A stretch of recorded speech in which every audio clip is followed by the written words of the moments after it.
Thanks for joining us and welcome back to the Onsen Budgie Smugglers with Yoshi and Crash. I'm coming to you this morning from Melbourne, Australia, and my mate over there, Yoshi, coming to you from Kyoto, Japan. Good morning, Yosh. Good morning, Troy. Good morning, everyone. How are you? Yeah, I'm good, thanks, mate. How was your week this week? What have you been up to? Just working, all day, all week. So like, 10 to 10 or like 11:30 to 10, 10 to 9, something like that every day, mate. So in Australia at this time of year, coming up to Christmas, everything starts getting very busy. We call it the silly season. Is it the same there in Kyoto? Probably it's not as like a silly, crazy forever. But, once the border was reopened, many inbound tourists are coming back to Japan for holidays. Then the town is getting busier. Then, everything is busy now, unfortunately. Then have to work such a long time every day. Fair enough. Well, my week has been getting around and organising Christmas gifts and preparing for a bit of time away. So heading off to do some fishing at Lake Eildon and hang out with family this week. So looking forward to that. That's good. What fish can you catch over there? So at Lake Eildon, it's somewhat stocked with trout, so rainbow trout, brown trout, but then also native fish like Murray cod, yellow belly, redfin. So all good eating fish. Oh, good. How long does it take from Melbourne to the lake? It's probably a little bit over 2 hours, so to drive. So by Australian standards, I think that's not too far. That's good. That's a small getaway, right? Yes. Oh, beautiful. Yeah. All right, let's move on to our topics of discussion this week, where we both introduce a recent story and try and learn a little bit more about what's going on in each country. So, Yoshi, you want to kick us off this week? Sure. Japanese anime director Hayao Miyazaki to release a new film next summer. Okay, so this one is probably going to stump me, right? I've seen a little bit of anime over the years, but I'm probably not nearly as familiar with anime as you are, being very much a Japanese style of film. So animated action, I guess. Hayao Miyazaki. I don't know much about him at all. It's not a name that I'm familiar with, but I'm guessing if it's made the news that he's probably pretty famous and done something pretty special in the past. So I couldn't really begin to guess what that film might be about. So that's probably about as far as I can take it. So if you want to go ahead and explain all that to me, that'd be great. Sure. He's famous in only not in Japan, but also like internationally. Yeah. And he's a winning, award-winning, director, and he's very famous anyway. So, but I don't know his age, but he's old. Then he announced his retirement in 2013, but he came out of retirement in 2016 to work with current film called 君たちはどう生きる like How Do You Live? That's a film released next year. Yeah. So like his last work was in 2013. Then 君たちはどう生きる is a film, like a new film. It's based on the 1937 child's book story. So what would his most famous film be that he's released, would you think? Fortunately, I'm not familiar with anime. Like, I'm not a big fan of the anime, so have to research again. Unfortunately, I'm sorry. That's all right. No, I shall definitely have to keep an eye on that when it comes out and watch it, because no doubt it will make its way to Australia. Hmm? I'm not sure, like, I have to research again if it's available in Australia or not. Yeah. I think it should be available internationally as well. Only guessing. Yeah, I mean, probably there was a time when there was only a very small amount of these sort of films might have made their way to Australia, anime, and might have been during special film festivals or special showings. But obviously, with the internet these days, almost everything is available. So that's good news. I'm sure it's good news. All right, I'll give you my story this week. Yeah, So Coles, which is a big supermarket chain here in Australia, there's sort of two big ones. It's one of the two big ones. Coles yeah, sure. enforces buying limit on Aussie favourite. We apologise. Um, I guess, series were floods happening in Australia, then truck is cannot, deliver, some your favorites in the supermarkets, course supermarkets. Could be Vegemite or could be something like, popular items. That's happening as again. Yeah. So Vegemite's a good guess, but not on this occasion. Um, Right. So I guess we saw a lot of buying limits put on during COVID, because a lot of things were in short supply, obviously, because a lot of businesses had to shut down and things couldn't be shipped around. There was a lot of supply chain issues, but Yeah. but that's kind of all sort of eased now, and everything's sort of gone pretty much back to normal over the past year. But what has happened is that in Australia is we've had lots of bad wet weather, lots of Yeah. flooding around the place, and Yeah. that's meant that some food sources basically have either been cut off or reduced to very low amounts. And this story is about potato chips. So, Potato chips. Oh. the areas of the country where potatoes have been grown, a lot of large areas have been their crops have been wiped out basically because of flooding.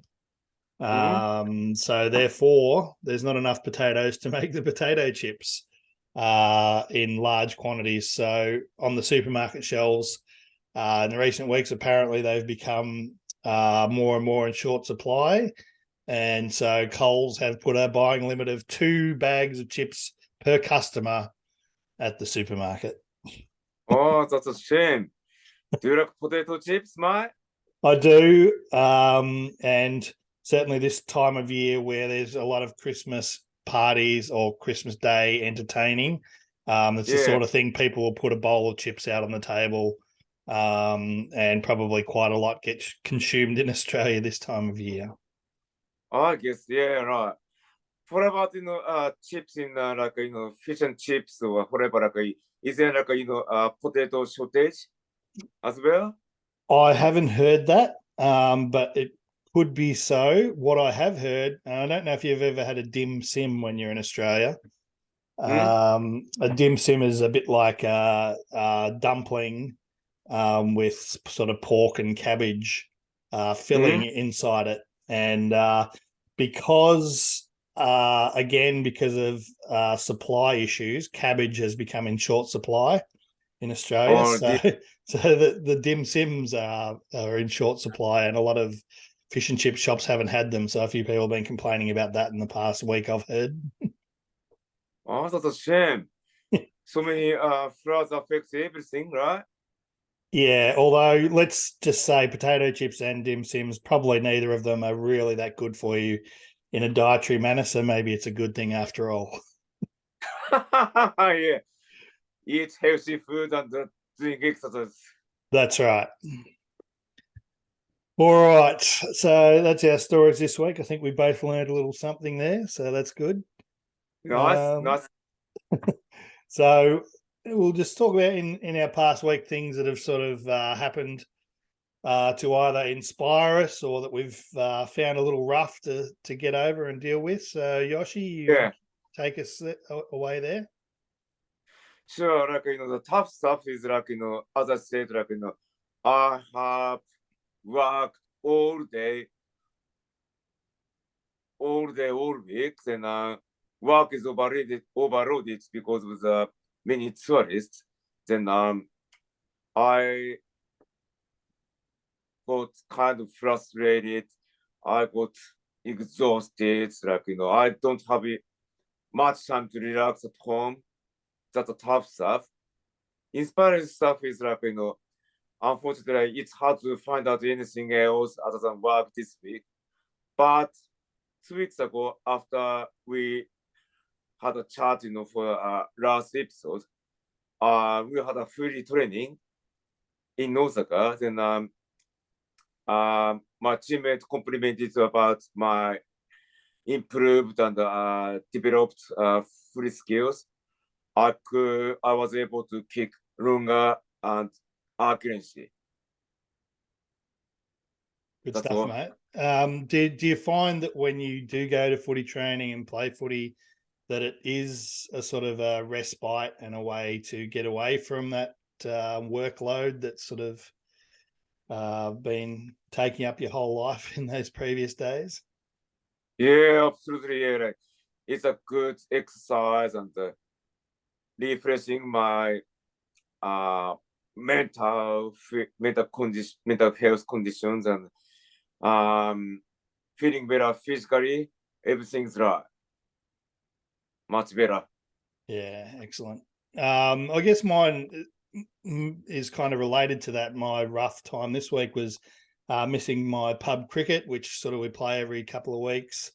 I've got a bit of an injury. I think I mentioned a few weeks ago when I went up to the farm, I got a bad puncture injury in my leg, and that's still healing up. Yeah, that's still healing up. So unable to play because if I got hit by a cricket ball doing that, it would probably open the wound up again, and that would not be good. What inspired me this week? The Hawthorn Football Club had their AGM this week, and a friend of mine, Adam Collins, has been running Hawks for Change, trying to bring about some change on the Hawthorn board and move in some good people onto the board to try and help the club improve going forward. And Andy Gowers was elected as president, which was a great effort, and some other quality people come onto the board as well. So looking forward to what that might mean in the future for the Hawks. These things in the background move slowly, but they're very important decisions and driving of the club and the culture. So that's good. that was good. Getting a fresh review, fresh start, then moving towards a bright future. Yeah, so I mean, all people who have the club at their heart, both the people that are elected and the people who are not elected. But it's good to have new people with new ideas and also the footy club's best interest at heart. Oh, that's good. What about cricket? Is it like a club or is there any from work or a pub cricket? At the pub cricket now, there's not really any crowds there. Yeah, of course. But yeah, it's all people, and from the North Fitzroy Arms Hotel, where I've had a beer with you before, Yoshi. So yeah, it's very social and good fun.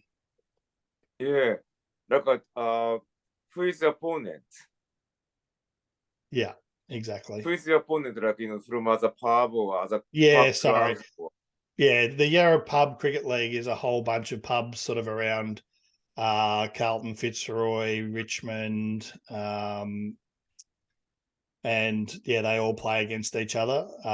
It's very, as I said, very social. There's not really like a ladder or anything like that. Every game sort of stands alone. But then at the end of the year, they do have a big sort of knockout tournament in February or March, I think. So That's yeah, good. yeah, it's good Where's the fun. position? Like, are you doing a bowling or are you in a field or in a field? Or... Yeah, so mostly bat. So I usually open up the batting, but you also have to bowl and field. So everyone does get a bowl. It's, as I said, it's social, so they're trying to encourage everyone to be involved. And Oh, even with the batting, if once you get to a certain score, you retire to give someone else a chance to have a bat. So oh, that's a very social. Nice. yeah, it's good. Mm.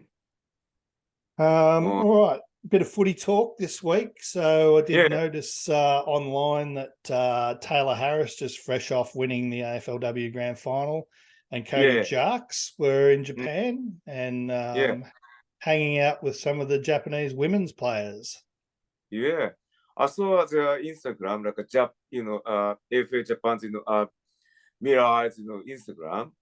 And so I was so impressed and I feel like, oh, nice, I wish I could be there or something like that. Training with professional players are so nice.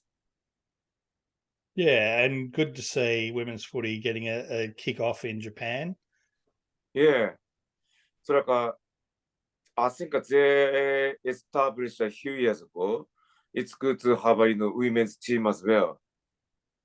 Hopefully, they can be in a competition soon and playing against like Australia, maybe like other FA Asia clubs, women's competition. Look forward to it. Yeah, and great for those AFLW players to take their time to meet up with those players and run through some skills drills and just hang out and inspire them. I know that they watch the AFLW very closely, those players from Japan. Yeah, they do, yeah. I saw their Instagram as well. Like they watched the Brisbane versus Melbourne's grand final as well. Like after their training, they watched the game. Yeah. So yeah, the AFL clubs are back in training, and the AFLW players are off having holidays at Yeah, home and around the world. So that's great. yeah, absolutely great. Yeah. Now, Uh, another little bit of news I saw just a couple of days ago is around a company that I'm sure you're familiar with called Asahi, yeah, who these days own Carlton Draft, which is kind of, Melbourne's at least, and probably Australia's yeah, favourite beer.